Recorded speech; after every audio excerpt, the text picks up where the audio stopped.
TSPSC ప్రశ్నాపత్రం leakage అంశంలో తమ పోరాటం కొనసాగిస్తామని టీజేఎస్ అధినేత కోదండరాం స్పష్టం చేశారు.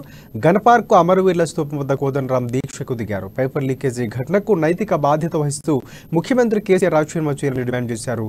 అన్ని పార్టీలతో కలిసి పోరాటానికి కార్యాచరణ ప్రకటిస్తామని తెలిపారు. పేపర్ లీక్ ఒక వ్యక్తే చేశాడని అనుకోలేమని, ప్రభుత్వం నిర్లక్ష్యం స్పష్టంగా కనిపిస్తుందని ఆయన విమర్శించారు.